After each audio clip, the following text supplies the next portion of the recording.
नमस्कार दोस्तों, study light YouTube channel में एक बार फिर से स्वागत है। और दोस्तों हम कर रहे हैं आरएस प्रीलिम्स 2023 की प्रिपरेशन, जिसमें हम साइंस एंड टेक्नोलॉजी पढ़ रहे थे। और साइंस एंड टेक्नोलॉजी में हमारे दो टॉपिक कंप्लीट हो गए हैं। एक स्पेस टेक्नोलॉजी यानी कि अंतरिक्ष प्रौद्योगिकी, और दूसरा हमारा डिफेंस टेक्नोलॉजी या फिर रक्षा प्रौद्योगिकी। इसके बाद में आज हमारा तीसरा टॉपिक है जिसका नाम है नैनो तकनीकी या नैनो टेक्नोलॉजी। तो नैनो टेक्नोलॉजी के बारे में हम डिटेल से पढ़ने वाले हैं। यहाँ से एक सवाल जरूर आपको एग्जाम में देखने को मिल सकता है। तो शुरू करने से पहले मैं आपको बता दूं कि हम नैनो तकनीक में क्या क्या पढ़ने वाले हैं। तो सबसे पहले हम पढ़ेंगे कि नैनो तकनीक होती क्या है। इसके बाद में हम नैनो तकनीक की अप्रोच के बारे में पढ़ेंगे, किस अप्रोच पर नैनो तकनीक काम करती है। इसके बाद में हम नैनो तकनीक की एक छोटी सी टाइमलाइन पढ़ेंगे, यानी कि शुरू से लेकर अब तक जो भी नैनो टेक्नोलॉजी में डेवलपमेंट हुई है उनके बारे में चर्चा करेंगे। इसके बाद में हम करेंगे नैनो तकनीक के अनुप्रयोग और चुनौतियों के बारे में चर्चा।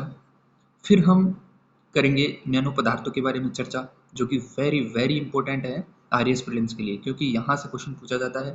नैनो पदार्थों की बात करें तो हम ग्रेफीन की बात करेंगे, कार्बन नैनो ट्यूब की बात करेंगे, बकमिस्टर फुलरिन की बात करेंगे, क्वांटम डॉट्स की बात करेंगे। तो इस प्रकार से हम नैनो पदार्थों की बात करेंगे। और अंत में हम भारत के नैनो मिशन की बात करेंगे। भारत का जो नैनो मिशन है उसका कितना डेवलपमेंट हुआ है, कौन कौन सी संस्थाएं जुड़ी है, इन सब के बारे में हम डिटेल से चर्चा करने वाले हैं। तो बने रहिए अंत तक।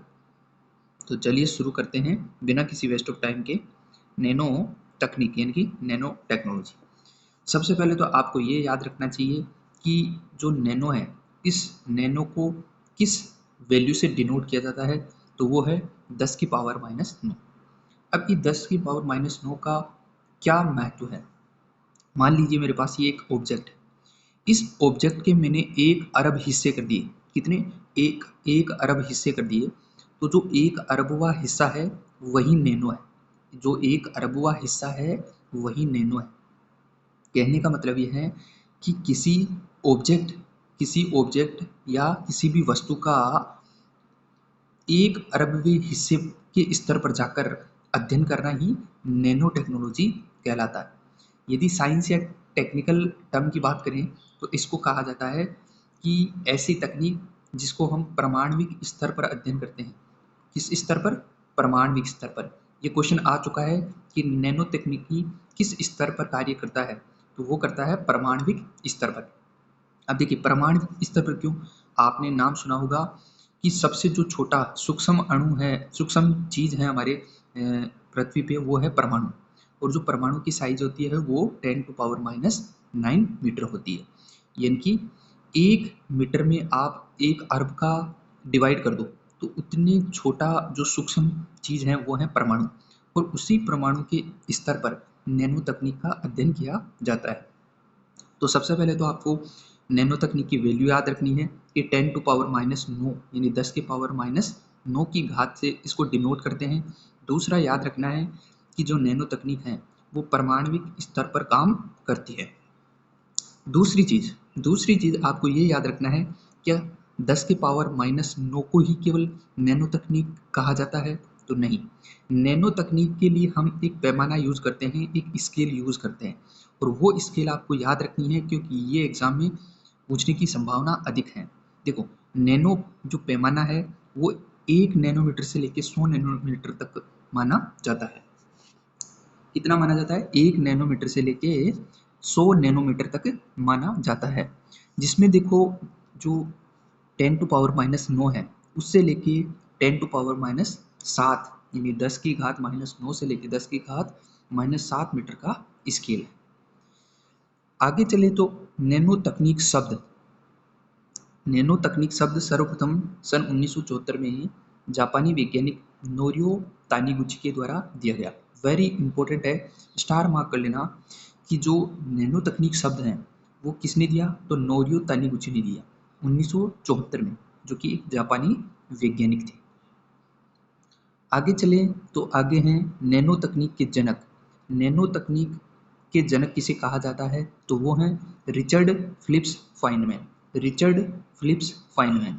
तो यहाँ से आपको 4 से 5 चीज़ें याद रखनी है, ये बहुत ही इंपॉर्टेंट है इस इंट्रोडक्शन के पार्ट में।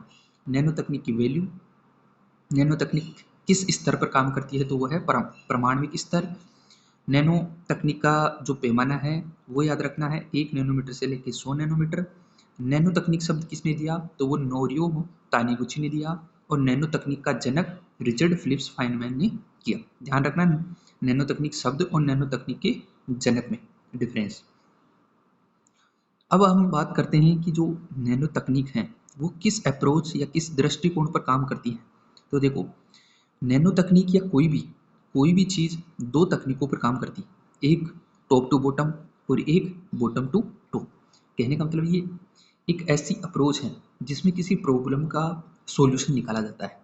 नैनो तकनीक के माध्यम से भी प्रॉब्लम का सॉल्यूशन निकाला जाता है। दो तरीके से निकाला जाता है, एक है टॉप टू बॉटम और एक है बॉटम टू टॉप। बात करें कि टॉप टू बॉटम में क्या होता है और बॉटम टू टॉप में क्या होता है, तो देखो, जो टॉप टू बॉटम है, टॉप टू बॉटम में क्या किया जाता है कि एक बड़ी प्रॉब्लम ली जाती है, उस बड़ी प्रॉब्लम को छोटे छोटे सेगमेंट में बांटकर उसका सॉल्यूशन निकाला जाता है। बड़ी प्रॉब्लम लेके उसके छोटे छोटे सेगमेंट करके उसका सॉल्यूशन निकाला जाता है, इसको बोलते हैं टॉप टू बॉटम अप्रोच। लेकिन जो बॉटम टू टॉप अप्रोच है, इसमें क्या किया जाता है, छोटी छोटी प्रॉब्लम को सोल्व किया जाता है, छोटी छोटी प्रॉब्लम को सोल्व किया जाता है ताकि एक बड़ी प्रॉब्लम का सॉल्यूशन निकल सके। छोटी छोटी प्रॉब्लम का सॉल्यूशन निकाला जाता है ताकि एक बड़ी प्रॉब्लम का सॉल्यूशन निकाला जा सके, इसको बोलते हैं बॉटम टू टॉप अप्रोच। इनमें जो बॉटम टू टॉप अप्रोच है वो एक जटिल विधि है, और जो टॉप टू बॉटम है वो एक सरल विधि है। तो जो जटिल होती है वह क्या होती है, अधिक प्रभावी भी होती है। इसका मतलब बॉटम टू टॉप ज़्यादा अच्छी विधि है। अगर साइंटिस्ट की बात करें तो इनके जो प्रमुख वैज्ञानिक हैं टॉप टू बॉटम के, वो है नोरियो तानीगुची, और जो बॉटम टू टॉप की जो वैज्ञानिक है प्रमुख, वो है एरिक ड्रेक्सलर। आपसे ये पूछा जाए कि टॉप टू बॉटम के कोई एग्जाम्पल बताओ, तो वो है नैनो कण और नैनो पाउडर, नैनो कण और नैनो पाउडर। उदाहरण की बात बॉटम टू टॉप में करें तो वो है नैनो रोबोट और कार्बन नैनो ट्यूब। तो ये दो अप्रोच हैं जिस पर नैनो तकनीक क्या करती है, काम करती है। चलिए आगे चलते हैं। आगे देखो, कुछ इंपॉर्टेंट वैल्यूज हैं, कुछ इंपॉर्टेंट वैल्यूज हैं जिनको आपको याद रखना चाहिए, क्योंकि कई बार एग्जाम में जो मिलान वाले क्वेश्चंस आते हैं वहाँ पे पूछ लिया जाता है। ठीक है, तो मैं जो वैल्यूज हैं उनके नाम बता देता हूँ। देखो, 10 की पावर माइनस 18, इसका मतलब है एक के आगे आप 18 बार जीरो लगा दो, तो 10 की घात 18 को क्या बोलते हैं, वो बोलते हैं हम एक्सा, एक्सा के नाम से जानते हैं। 10 की पावर 15 को जानते हैं पेटा के नाम से। 10 की पावर 12 को टेरा के नाम से जानते हैं। 10 की पावर 9 को गीगा के नाम से जानते हैं। 10 की पावर 9 को गीगा के नाम से जानते हैं।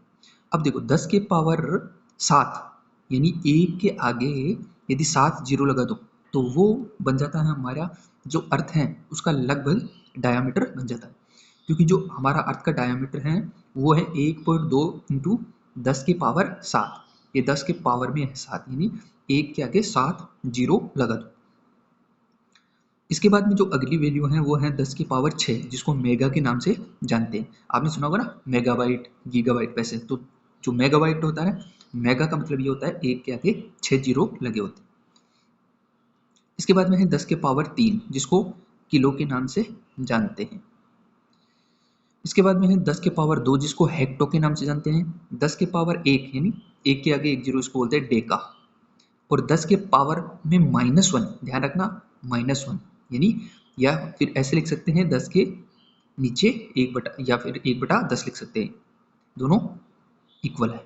तो इसको बोलते हैं, क्योंकि ऊपर ले जाते हैं तो क्या होता है, एक जीरो है तो -1 आ गया, तो इसको बोलेंगे डेसी। और ये टेनिस बॉल के जो टेनिस बॉल का आकार होता है वो कितना होता है, डेसी होता है। 10 के पावर -2 की बात करें तो उसको बोलते हैं सेंटी। 10 के पावर -3 को बोलते हैं मिली। 10 के पावर -4 जो है, उतनी जो आकार है वो होता है हमारा जो कैंसर सेल होता है ना, यानी कोशिका का आकार उतना। कहने का मतलब है कि एक में आप डिवाइड कर दो 10 की पावर 4, ठीक है, तो यानी कि 4 जीरो लगा दो। 4 जीरो हो गए, तो 10,000 का भाग 1, यदि 1 मीटर की बात करें तो 1 मीटर में 10,000 का भाग दे दो, तो उतनी छोटी हमारी जो कैंसर सेल है उसका आकार रहता है। इसके बाद में 10 के घात -5, जो हमारा जो बाल की मोटाई है वो 10 के घात -5 होती है। 10 के घात -6 तो वो होती है माइक्रो, उसको बोलते हैं माइक्रो। और ये जो हमारा बैक्टीरिया होता है और जो आरबीसी होती है, नहीं रेड ब्लड सेल्स होती हैं, उसका आकार होता है। 10 के पावर -7 की बात करें तो वायरस का आकार होता है। 10 के पावर माइनस डीएनए का आकार होता है, जिसको हम नैनो के नाम से जानते हैं। 10 के पावर -9 का आकार जो एटम होता है, परमाणु का आकार, मैंने बताया था ना, जो नैनो है वो परमाणु स्तर पर काम करती है, यानी 10 के घात -9 परमाणु का आकार भी रहता है। इसके बाद में आगे चले तो आगे है 10 के घात -12, जिसको पीको के नाम से जानते हैं। 10 के घात -15, जिसको फेम्टो या फर्मी के नाम से जानते हैं। और ये नाभिक का आकार होता है। एक परमाणु में एक परमाणु होता है, उस परमाणु के अंदर नाभिक होता है, तो नाभिक का आकार परमाणु से भी छोटा होगा, इसीलिए 10 के घात -15 है। 10 के घात -18 को एटो के नाम से जानते हैं। तो ये कुछ इंपॉर्टेंट वैल्यूज थी जिनका आपको नाम याद रखना चाहिए। ठीक है, आगे चलते हैं। अब हम डिस्कस करेंगे सबसे पहले जो नैनो टेक्नोलॉजी है उसकी टाइमलाइन को, यानी कि शुरू से लेके अब तक कौन कौन से डेवलपमेंट हुई। तो देखो, सबसे पहले एक वैज्ञानिक है रिचर्ड फाइनमैन, जिसको नैनो तकनीक का जनक भी कहा जाता है। इन्होंने नैनो तकनीक की शुरुआत की थी और शुरुआत में क्या कहा कि स्वतंत्र परमाणुओं या अणुओं के साथ जोड़ तोड़ किया इन्होंने, और कुछ ऐसे परिणाम दिए जिनसे जो नैनो तकनीक है उसके दरवाजे खुले, यानी कि उस ओर डेवलपमेंट शुरू हुआ। तो सबसे पहले किसने शुरू किया नैनो तकनीक के बारे में, या फिर किसको जनक कहा जाता है, तो रिचर्ड फाइनमैन को कहा जाता है। आगे चलते हैं और आगे फिर एक वैज्ञानिक आते हैं जिनका नाम नोरियो तानिगुची, जो कि जापान के वैज्ञानिक हैं। इन्होंने नैनो तकनीक शब्द दिया 1974 में। इसके बाद में अगले वैज्ञानिक आते हैं अरिजित गेर्डबिनिंग और हेनरिक रोहरर। इन्होंने क्या किया, माइक्रोस्कोप का आविष्कार किया। एक माइक्रोस्कोप का आविष्कार किया 1981 में, ताकि सूक्ष्म चीजों को देखा जा सके।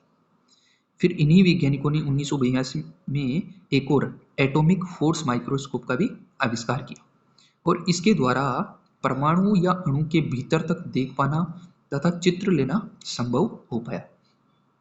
कहने का मतलब नैनो तकनीक में और भी ज्यादा डेवलपमेंट हुआ। इसके बाद में बकी बॉल या बकमिंस्टर फुलरिंग, ये एक नैनो तकनीक का एक पदार्थ है। इसको आगे हम डिटेल से डिस्कस करेंगे। अभी हम एक छोटी सी टाइमलाइन देख रहे हैं कि किस प्रकार से नैनो टेक्नोलॉजी का डेवलपमेंट हुआ है। तो बकमिंस्टर फुलरिंग 1985 में अमेरिका के राइस विश्वविद्यालय के वैज्ञानिकों ने खोज की और इसकी संरचना का पता लगाया कि बकमिंस्टर फुलरिंग की संरचना कैसी है, इसके बारे में पता लगाया। आगे चलते हैं तो आगे engines of creation, engines of जो क्रिएशन एक बुक है एरिक ड्रेक्सल की, जो कि बॉटम टू टॉप अप्रोच के क्या थे, प्रमुख वैज्ञानिक भी थे। इन्होंने एक बुक लिखी थी किस पे, आणविक नैनो टेक्नोलॉजी पर, आणविक नैनो टेक्नोलॉजी पर। इसके बाद में आगे चलें तो आगे आता है कार्बन नैनो ट्यूब, इसके बारे में हम डिस्कस करेंगे आगे। 1991 में जापान के वैज्ञानिक सुमियो इजिमा ने कार्बन नैनो ट्यूब का निर्माण किया। देखो, टाइमलाइन में जो फैक्चुअल डेटा है वहां से भी क्वेश्चन पूछा जा सकता है, इसलिए टाइमलाइन भी इंपॉर्टेंट हो जाती है। जैसे कि यहाँ पे पूछा जा सकता है कि कार्बन नैनो ट्यूब है वो किसने डेवलप की, तो सुमियो इजिमा ने, और कब की, 1991 में, जो कि जापान के वैज्ञानिक थे। सॉरी। नेक्स्ट चलते हैं तो नेक्स्ट आता है नैनो प्रौद्योगिकी आधारित उत्पाद। नैनो टेक्नोलॉजी पर आधारित कौन कौन से उत्पाद हैं, तो देखो, ग्रेफीन की कोटिंग युक्त गोल्फ बॉल्स जो हवा में लहराए नहीं, जो नॉर्मल बॉल्स होती हैं वो हवा में क्या करती है, स्विंग करती हैं, बट नैनो टेक्नोलॉजी के द्वारा एक ऐसी ग्रेफीन कोटिंग गोल्फ बॉल बनाई गई जो कि हवा में स्विंग नहीं करती है। इसके अलावा कार्बन नैनो ट्यूब से निर्मित हल्के एवं मजबूत टेनिस रैकेट बनाए गए। स्क्रैच प्रूफ ऑटोमोबाइल बम्पर, जो हमारी गाड़ियों में बम्पर आता ना, उस पे स्क्रैच ना लगे, तो नैनो टेक्नोलॉजी के माध्यम से स्क्रैच प्रूफ ऑटोमोबाइल बनाए गए। नैनो सिल्वर एंटी बैक्टीरियल मोजे बनाए गए, देखो जो हमारे नॉर्मल मोजे होते हैं इनमें 2-3 दिन पहनने के बाद में दुर्गंध आने लगती है, लेकिन नैनो टेक्नोलॉजी के द्वारा एंटी बैक्टीरियल मोजे बनाए गए जिनमें दुर्गंध नहीं आती। आगे चलते हैं तो आगे आता है हमारी टाइमलाइन में ये नैनो कार। नैनो कार निर्माण की बात करें तो 2006 में अमेरिका की राइस विश्वविद्यालय के वैज्ञानिक हैं एक जेम्स टूर। तो जेम्स टूर के द्वारा नैनो कार बनाई गई, याद रखना जेम्स टूर के द्वारा नैनो कार बनाई गई। और विकास जो है इसका 4 बकीबोल्स या बकमिंस्टर फुलरिन परमाणुओं के द्वारा किया गया। बकमिंस्टर फुलरिन के बारे में हम चर्चा करेंगे अभी, घबराना मत। तो 4 बकमिंस्टर फुलरिन के द्वारा नैनो कार का निर्माण किया 2006 में जेम्स टूर। और इसकी क्या खासियत है, तो इसकी खासियत है कि ये हमारे रक्त में भी गति कर सकती हैं। यानी कि जो हमारी ब्लड सेल्स होती हैं ये इतनी सूक्ष्म है कि हमारी जो ब्लड सेल्स हैं उस ब्लड सेल्स में भी क्या कर सकती है, गति कर सकती है। ये हेल्थ सेक्टर में काफ़ी इम्पोर्टेंट कदम है एक प्रकार से, कि नैनो जो कार है उसका उपयोग हम जो भी हमारे ब्लड में, जैसे कई बार जो ब्लड सेल्स होती है उसमें ब्लॉकेज आ जाते हैं, तो उस ब्लॉकेज को हटाने में काफ़ी मदद कर सकती है। चलिए दोस्तों, ये हमारी टाइमलाइन खत्म होती है यहाँ पर। अब हम डिस्कस करेंगे नैनो टेक्नोलॉजी के अनुप्रयोग। नैनो टेक्नोलॉजी के जो अनुप्रयोग हैं उसमें सबसे पहले हम डिस्कस करेंगे कृषि के क्षेत्र में नैनो तकनीक के क्या अनुप्रयोग है। तो सबसे पहला है नैनो पोरस जियोलाइट। जो नैनो पोरस जियोलाइट है एक ऐसा मिश्रण है जिसमें जो नैनो पार्टिकल्स हैं उनके द्वारा बनाया गया है। और देखो इसके द्वारा क्या हो सकता है, तो मृदा की जल धारण क्षमता को बढ़ाया जा सकता है। यानी कि मृदा की जो वाटर होल्डिंग कैपेसिटी है उसको इंक्रीज किया जा सकता है नैनो पोरस जियोलाइट के माध्यम से, ताकि हमारा जो उत्पादन है उस उत्पादन में क्या हो सके, वृद्धि हो सके। इसके अलावा नैनो पोरस जियोलाइट का उपयोग जो मृदा के प्रदूषक हैं उस मृदा के प्रदूषकों का अवशोषण करने में भी किया जा सकता है। इसका मतलब है कि जो नैनो पार्टिकल्स हैं उनका उपयोग एग्रीकल्चर में भी बड़े स्तर पर किया जा सकता है प्रोडक्शन को इंक्रीज करने में। इसके अलावा जो मृदा की जो प्रदूषण है उसको भी कम किया जा सकता है। इसके बाद में आता है नैनो कैप्सूल। नैनो कैप्सूल का क्या उपयोग है, तो यह है स्मार्ट कीटनाशी। स्मार्ट कीटनाशी का मतलब है कि जो कई फसलें हैं उनको कीट नष्ट कर देते हैं, तो उन कीटों को नष्ट करने के लिए नैनो कैप्सूल का उपयोग किया जा सकता है। आपने सुना होगा कि हमारे देश में हर साल पंजाब और हरियाणा में पराली जलाने का काम होता है। जैसे ही फसलें कटती हैं गेहूं की तो पराली जलाने का काम शुरू हो जाता है। तो दिवाली के आसपास जो दिल्ली है वहाँ पे पोल्यूशन बढ़ जाता है। अब देखो पोल्यूशन पराली जलाने के कारण बढ़ जाता है, तो उसका सोल्यूशन हो सकता है नैनो कैप्सूल। कैसे हो सकता है कि नैनो कैप्सूल के माध्यम से जो हमारा जो पराली है उस पराली को क्या कर सकते हैं, हम बायोलॉजिकली क्या कर सकते हैं, डिस्ट्रॉय कर सकते हैं या उसका खाद बना सकते हैं। तो ये एक लॉन्ग टर्म सॉल्यूशन है पोल्यूशन को कम करने में भी और किसानों की मदद करने में भी, यानी एग्रीकल्चर में भी। ठीक है, अगला हमारा जो है एग्रीकल्चर में वो है nano sensor. Nano sensor nano technology पर आधारित ऐसे सेंसर होते हैं जो किसी मृदा के प्रदूषण की क्या कर सकते हैं, इंडिकेशन दे सकते हैं कि इस मृदा में इतना पोल्यूशन है। तो पोल्यूशन को डिटेक्ट करने में क्या कर सकते हैं, नैनो सेंसर उपयोगी हो सकते हैं। इसके अलावा उन्नत किस्में बना सकते हैं। उन्नत किस्में कैसे, लाइक जैसे कि ये मान लीजिए एक फसल है और इस फसल में क्या है, डीएनए तो है, डीएनए है, मान लीजिए इस डीएनए पे कोई कीट क्या करती है, अटैक करती है। तो इस नैनो टेक्नोलॉजी के माध्यम से हम इस डीएनए को क्या कर सकते हैं, चेंज कर सकते हैं, यानी कि मॉडिफाई कर सकते हैं इस बीज को मॉडिफाई कर सकते हैं ताकि वह जो पर्टिकुलर कीट है उस पौधे पे अटैक ना कर पाए। ठीक है, इसको बोलते हैं मॉडिफाइड इंजीनियरिंग। मॉडिफाइड इंजीनियरिंग बोलते हैं जो नैनो तकनीक के माध्यम से संभव हो सकती है। अभी छोटे स्तर पर किया भी गया है लेकिन और भी बड़े स्तर पर ये किया जा सकता है। तो उन्नत किस्मों का निर्माण नैनो तकनीक के माध्यम से किया जा सकता है। इसके बाद में अगला आता है नैनो यूरिया। देखो नैनो यूरिया भी बहुत ज़्यादा इंपॉर्टेंट हो गया, क्योंकि आपने देखा होगा कि जो अभी यूरिया आता है वो कुछ इस प्रकार की छोटी छोटी बोल्स आती है वाइट, वो क्या करती है, जैसे हमारा पौधा है तो हमने क्या किया, इसमें छिड़काव किया, तो यहाँ पे हमने क्या किया, इस यूरिया का छिड़काव किया। तो ये जो बोल्स होती है, ये क्या करती है, बहुत जल्दी क्या कर जाती है, पिघल जाती है। पिघलने के कारण जो ये पौधा है, ये इसका पूर्ण रूप से अवशोषण नहीं कर पाता है, और कुछ जो यूरिया है वो नीचे लीचिंग करके चला जाता है, जिससे कि हमारा जो ग्राउंड वाटर है उसमें भी पोल्यूशन हो जाता है, और जो पौधा है उसने भी अवशोषण कम किया।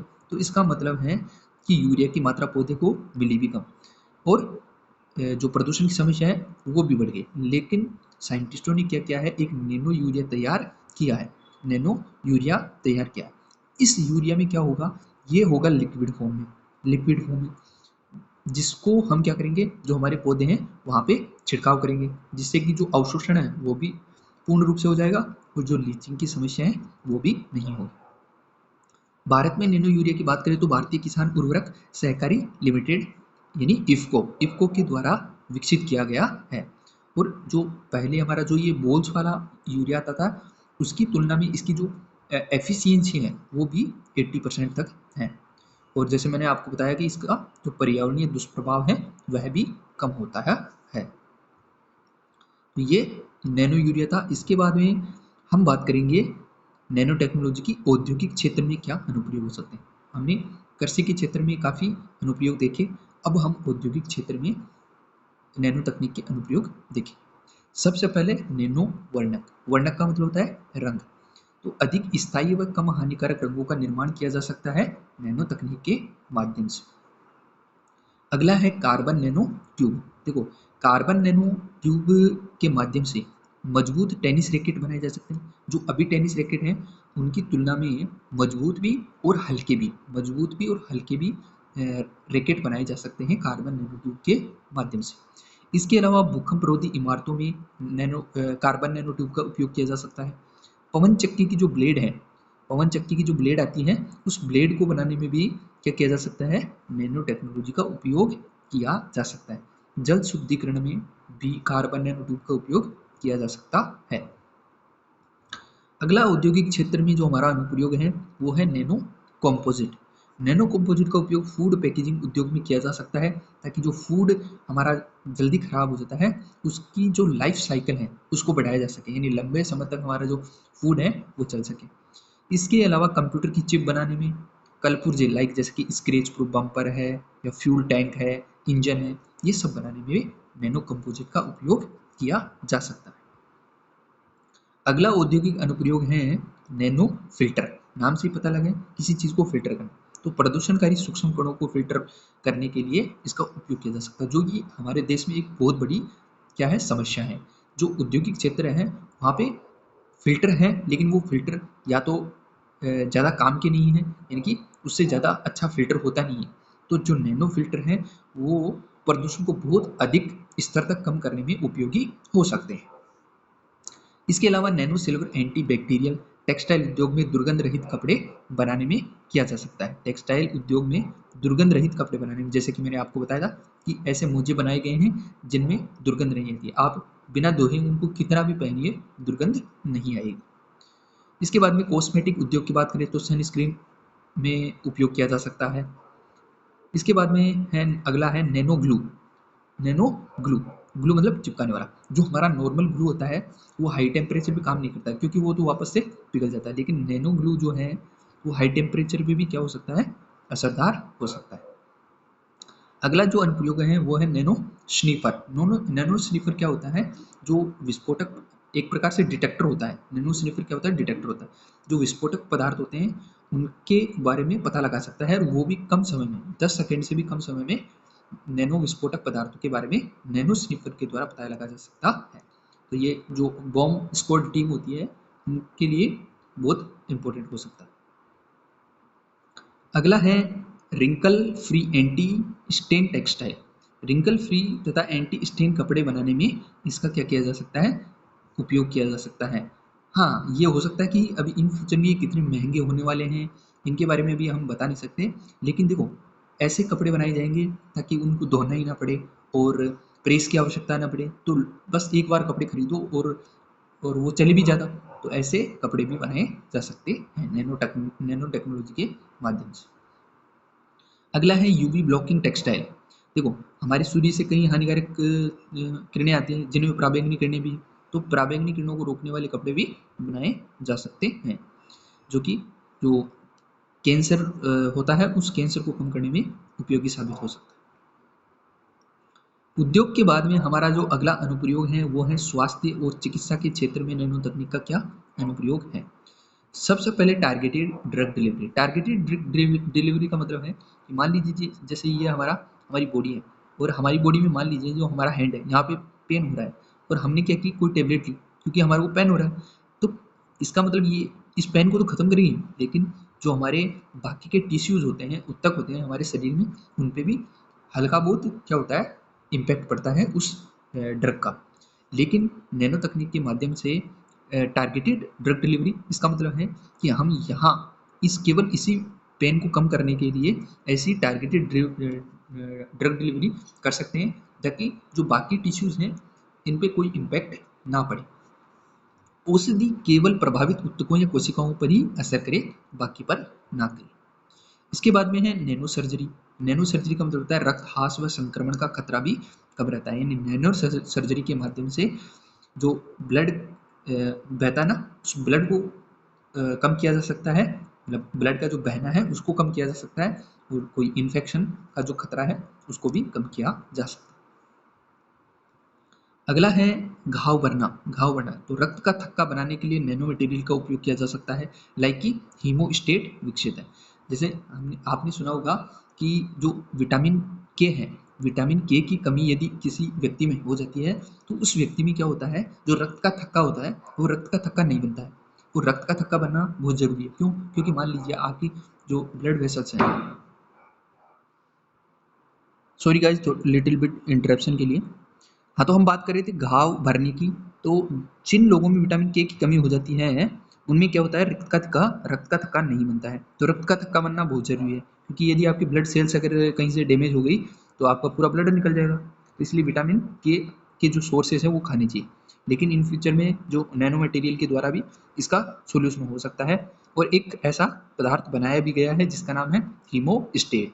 तो हीमोस्टेट का क्या काम है, जो रक्त का थक्का है उसको बनाने में काम में आता है। अगला हेल्थ सेक्टर में हमारा जो अनुप्रयोग है वो है बायो नैनो इलेक्ट्रोमैकेनिकल सिस्टम।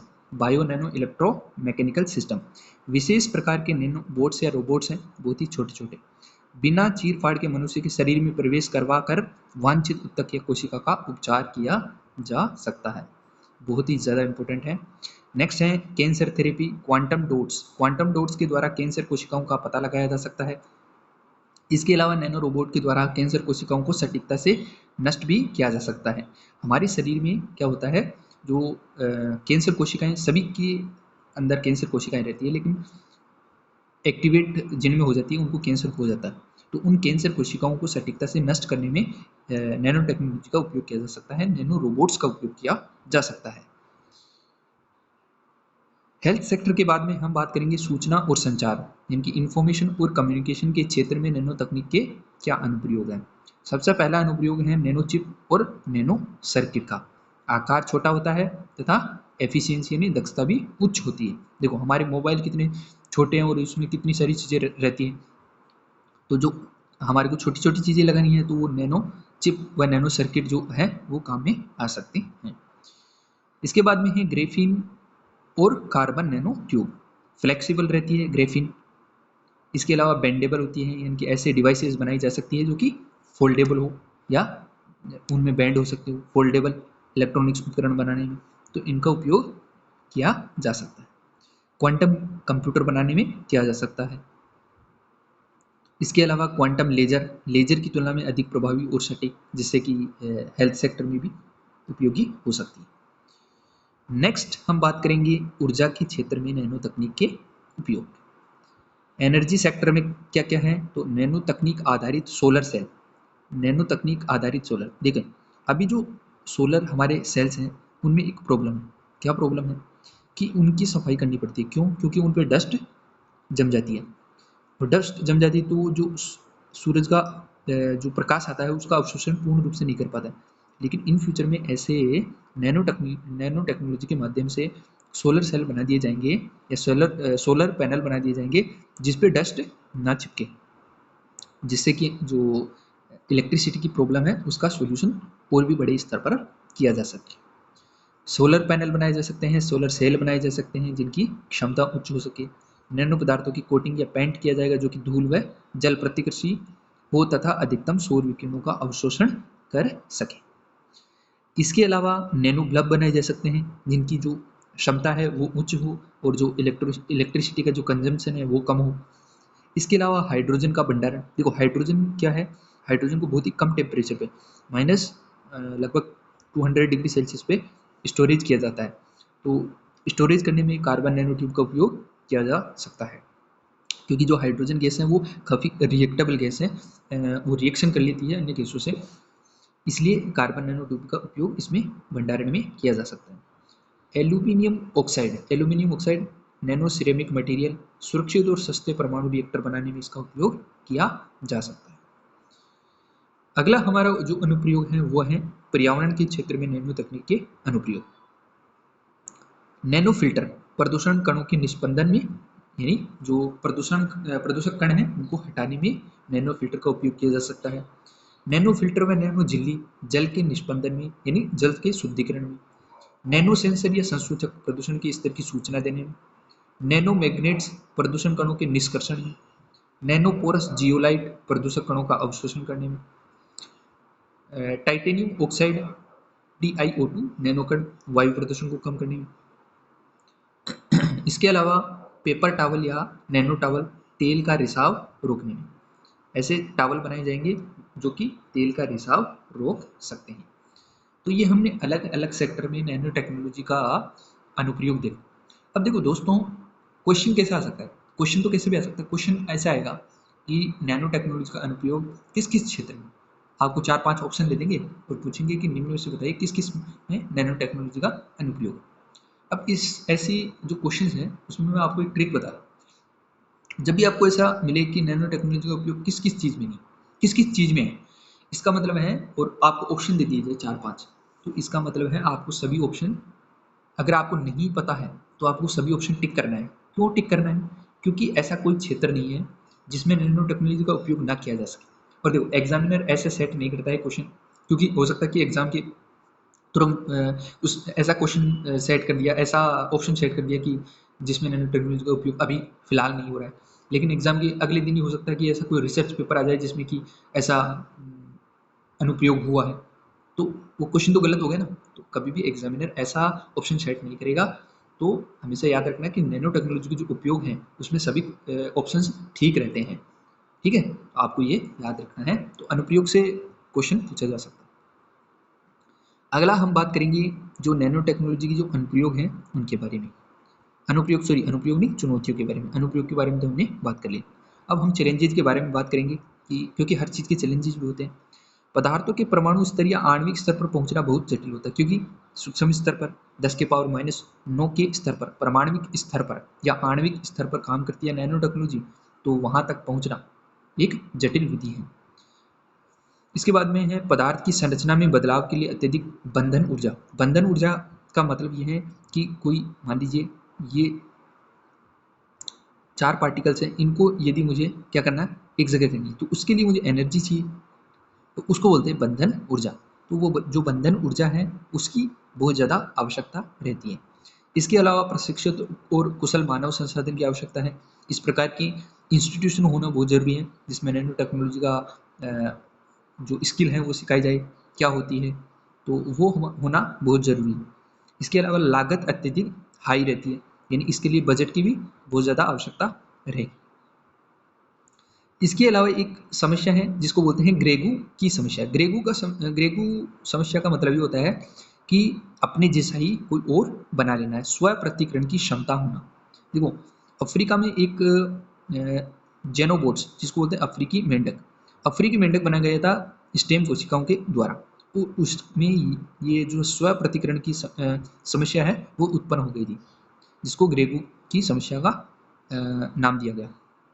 तो ये एक बड़ी प्रॉब्लम है, क्योंकि हो सकता है कि ऐसे रोबोट्स बन जाए जो कि अपने ही जैसे काफ़ी सारे रोबोट्स बना ले, जो कि मानव सभ्यता के लिए बहुत खतरनाक हो सकते हैं। इसके अलावा है नैनो लीटरबर्ग या नैनो अवशेष। प्राकृतिक अपघटन संभव नहीं है, यानी ऐसे अवशेष उत्पन्न हो सकते हैं नैनो टेक्नोलॉजी के या नैनो पार्टिकल्स के, जो कि नेचुरली अपघटन ना हो, तो ये भी समस्या उत्पन्न हो सकती है। इसके अलावा आतंकवादी तथा आपराधिक गतिविधियों में इनका दुरुपयोग हो सकता है। हाँ, जैसे मैंने आपको बताया कि जेनोबोट्स बनाया गया था अफ्रीका में, जो कि स्टेम कोशिकाओं के द्वारा बनाया गया था, और उसमें स्वप्रतिकरण की समस्या उत्पन्न हो गई थी। उस जेनोबोट्स के आकार की बात करें तो 1 मिलीमीटर से भी कम था। क्षति के बाद स्वयं को ठीक करने में भी सक्षम हो गया था और पहली बार वर्ष 2020 में बनाया गया था। अब चुनौतियों के बाद में बहुत ही ज़्यादा इंपॉर्टेंट जो टॉपिक आता है वो आता है नैनो पदार्थों के बारे में। देखो, नैनो पदार्थों से क्वेश्चन जरूर बनता है आरएएस प्रीलिम्स में। तो 4 इंपॉर्टेंट नैनो पदार्थ हैं जिनके बारे में हम डिस्कस करेंगे कि वो जो पदार्थ है वो क्या है, उसकी जो स्ट्रक्चर है वो क्या है, और उनका जो उपयोग है वो क्या है। तो सबसे पहले हमारा जो पदार्थ है वो है ग्रेफीन। ग्रेफीन के बारे में आपसे पूछा जाए तो सबसे पहले कार्बन का क्रिस्टलीय अपर रूप है। कार्बन का क्रिस्टलीय अपर रूप है ग्रेफीन। संरचना के बारे में पूछे तो है 2D संरचना। 2D संरचना और कैसी है? वलयनुमा। ग्रेफीन कार्बन का क्रिस्टलीय अपर रूप है, संरचना है 2D वलयनुमा, मजबूत व लोचशील या लचीला होता है। इसके अलावा इसमें मुक्त इलेक्ट्रॉन होते हैं। मुक्त इलेक्ट्रॉन के कारण ये ताप तथा विद्युत यानी टेम्परेचर और इलेक्ट्रिसिटी दोनों का क्या रहता है? सुचालक रहता है, एक अच्छा कंडक्टर है। इलेक्ट्रिसिटी और टेम्परेचर, ताप और विद्युत दोनों का एक अच्छा कंडक्टर है ग्रेफीन। किस लिए? क्योंकि इसमें मुक्त इलेक्ट्रॉन रहते हैं। जिनमें मुक्त इलेक्ट्रॉन रहते हैं वो अच्छा विद्युत का सुचालक रहते ही रहता है। ग्रेफीन के उपयोग की बात करें तो सोलर सेल में किया जा सकता है क्योंकि इलेक्ट्रिसिटी उत्पन्न करनी। माइक्रो इलेक्ट्रॉनिक्स में किया जा सकता है इसके अलावा फोल्डेबल डिस्प्ले में किया जा सकता है। केवलार, केवलार मतलब होता है कि जो बुलेट प्रूफ जैकेट्स बनाई जाती हैं उनमें ग्रेफीन का उपयोग किया जाता है। तो केवलार में भी ग्रेफीन का उपयोग किया जा सकता है। तो ये इंपॉर्टेंट क्या है? ग्रेफीन के उपयोग है सोलर सेल में, माइक्रो इलेक्ट्रॉनिक्स में, फोल्डेबल डिस्प्ले में, केवलार में यानी कि बुलेट प्रूफ जैकेट्स बनाने में। इसके बाद में अगला जो पदार्थ है वो है कार्बन नैनो ट्यूब। ग्रेफीन की एकल परत से निर्मित बेलनाकार संरचना है। ग्रेफीन के द्वारा ही कार्बन नैनो ट्यूब बनाया जाता है, जो कि कैसी संरचना है? ट्यूब है। ट्यूब मतलब बेलनाकार संरचना। व्यास की बात करें यानी इसका जो डायमीटर होता है वो है नैनोमीटर पैमाने का 10⁻⁷ से 10⁻⁷ मीटर, 10⁻⁹ से 10⁻⁷ मीटर, जो कि नैनो स्केल रहती है। इसका मतलब है कि जो इसका डायमीटर है वो बहुत ही कम रहता है। मजबूत व लोचशील यानी लचीला रहता है। लंबाई तथा व्यास का अनुपात अति उच्च रहता है। अति उच्च का मतलब देखो लगभग 13 करोड़ 20 लाख, मान लीजिए ये लंबाई है 1 मीटर, तो इस 1 मीटर में आप 13 करोड़ 20 लाख का डिवाइड कर दो, 13 करोड़ 20 लाख का डिवाइड कर दो, उतना इसका क्या है? डायमीटर, बहुत ही ज्यादा सूक्ष्म। उपयोग की बात करते हैं कार्बन नैनो ट्यूब के क्या उपयोग है? तो देखो उपयोग में सबसे पहले है बहुलक में, बहुलक बनाने, बहुलक लाइक जैसे कि पॉलीथीन है, रबर है, ये सब बहुलक होते हैं। तो इन बहुलक बनाने में कार्बन नैनो ट्यूब का उपयोग किया जा सकता है। फ्लैट स्क्रीन डिस्प्ले में, हमारा जो टीवी आता है, फोन आता है, तो इनकी जो फ्लैट स्क्रीन है उसमें कार्बन नैनो ट्यूब का उपयोग किया जा सकता है। नैनो इलेक्ट्रॉनिक्स में किया जा सकता है। इसके अलावा भूकंप रोधी मकानों में भी इसका उपयोग किया जा सकता है। अगला पदार्थ है हमारा बकमिंस्टर फुलरीन, जिसके बारे में हम टाइमलाइन में पढ़ रहे हैं। तो कार्बन के क्रिस्टलीय अपर रूप फुलरीन का सबसे सामान्य रूप है।